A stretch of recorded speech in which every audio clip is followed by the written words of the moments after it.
यह कहानी है एक ऐसे शहर की जो कभी जीवन से भरा हुआ था, लेकिन अब वहां सिर्फ सन्नाटा और डर बचा है। मैं इस कहानी का आखिरी गवाह तुम्हें वह सब बताऊंगा जो मैंने वहां देखा।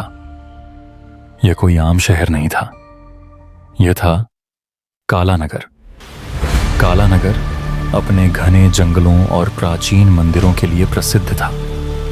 लोग कहते हैं कि इन मंदिरों में देवी देवता निवास करते थे, लेकिन एक दिन सब कुछ बदल गया। लोग गायब होने लगे और जो लौटते उनकी आंखों में सिर्फ खौफ होता। मैंने पहली बार इस शहर का नाम तब सुना जब मेरे एक दोस्त ने वहां की प्राचीन मूर्तियों पर रिसर्च करने का फैसला किया। उसका नाम था अमित। वह एक पुरातत्वविद था और रहस्य उसकी कमजोरी थी। उसने मुझे बताया, यहाँ के मंदिरों में कुछ ऐसा है जो इतिहास की किताबों में नहीं लिखा गया। मैंने उससे कहा, ये सब पुरानी बातें हैं अमित, ज्यादा खोदोगे तो शायद तुम्हें पछताना पड़े। लेकिन उसने मेरी बात नहीं सुनी। अगले ही हफ्ते हम दोनों कालानगर पहुंचे। शहर में घुसते ही एक अजीब सी ठंडक महसूस हुई।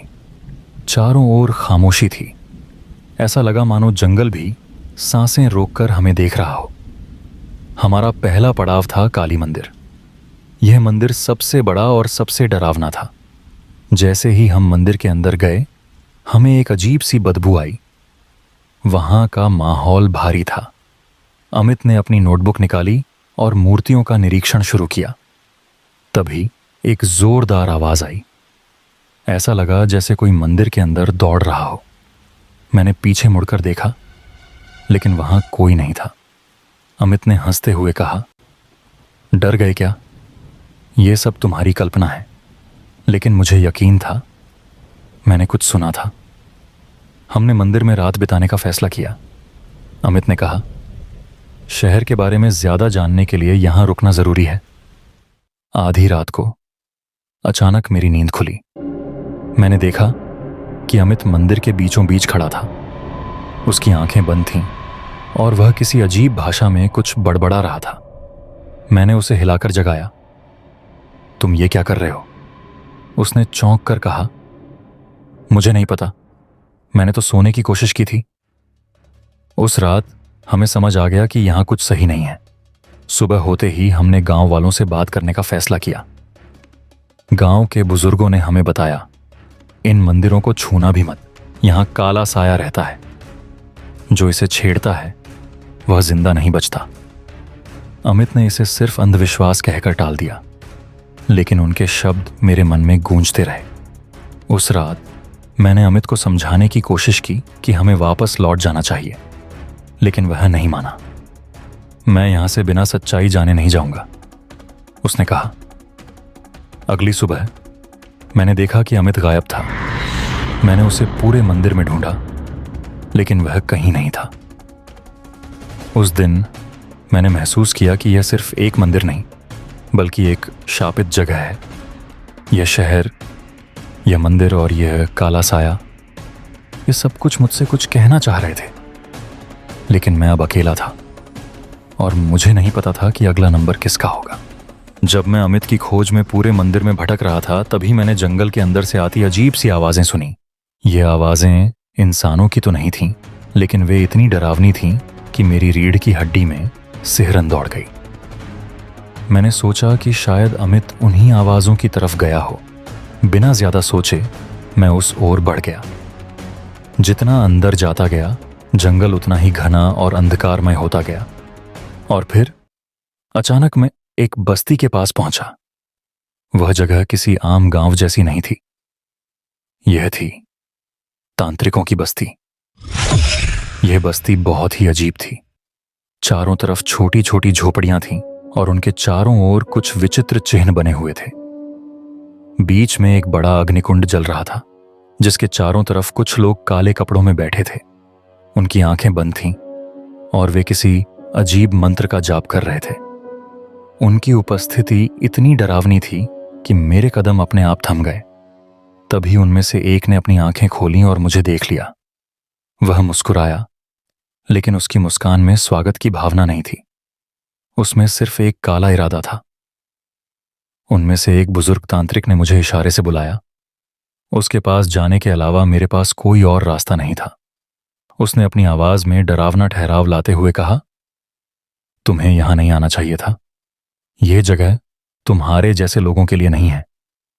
मैंने अपनी घबराहट छुपाते हुए कहा, मैं अपने दोस्त की तलाश कर रहा हूं। वह कल रात मंदिर से गायब हो गया था। क्या आपने उसे देखा है? बुजुर्ग ने जवाब दिया, जो यहां आता है वह कभी लौट कर नहीं जाता। तुम्हारा दोस्त भी अब हमारे पास नहीं है, लेकिन अगर तुम ज्यादा सवाल करोगे तो तुम्हारा हाल भी वही होगा। उसकी बात सुनकर मेरा खून जम गया। मैं कुछ और कहने ही वाला था कि तभी वहां मौजूद बाकी तांत्रिकों ने जोर से हंसना शुरू कर दिया। उनकी हंसी जंगल की गूंज बनकर फैल गई। मैंने देखा कि वे लोग किसी अजीब कर्मकांड की तैयारी कर रहे थे। अग्निकुंड के पास कुछ खोपड़ियां रखी हुई थीं और एक अजीब सी किताब खुली थी। उसमें कुछ ऐसे चिन्ह बने थे जो मैंने पहले कभी नहीं देखे थे। मैंने पूछा, यह सब क्या है? बुजुर्ग ने गंभीरता से जवाब दिया, यह शहर अब हमारे अधीन है। जो भी यहां आता है वह काले साए का हिस्सा बन जाता है। तुम जितनी जल्दी हो सके यहां से चले जाओ, और हां, कभी वापस मत आना। मुझे उसकी बातों से ज्यादा डर उसकी आंखों में दिख रहे खौफ से लग रहा था। जैसे ही मैं वहां से भागने की कोशिश करने लगा, एक तांत्रिक ने मुझे रोक लिया। उसने कहा, तुम्हें मंदिर में क्या मिला? क्या तुमने कुछ छुआ था? मुझे याद आया कि मंदिर में एक मूर्ति के पास पड़ी माला को मैंने उठाया था। मैंने घबराते हुए जवाब दिया, हां, लेकिन मैंने उसे वापस रख दिया था। यह सुनते ही उनका व्यवहार बदल गया। वे आपस में फुसफुसाने लगे।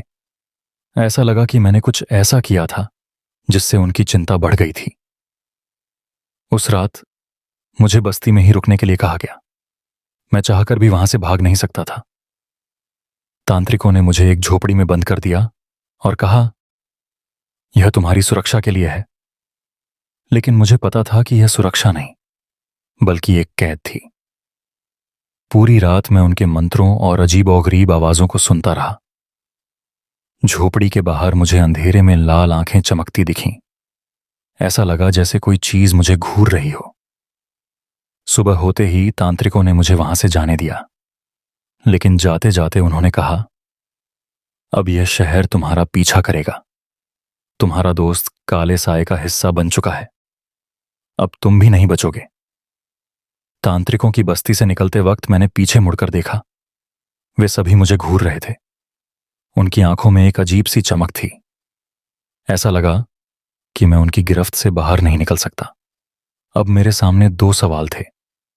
क्या अमित सचमुच मर चुका है? और अगर वह जिंदा है तो उसे बचाने का रास्ता क्या है? लेकिन इन सवालों का जवाब मुझे खुद खोजना था, और इसका मतलब था काले साए का सामना करना।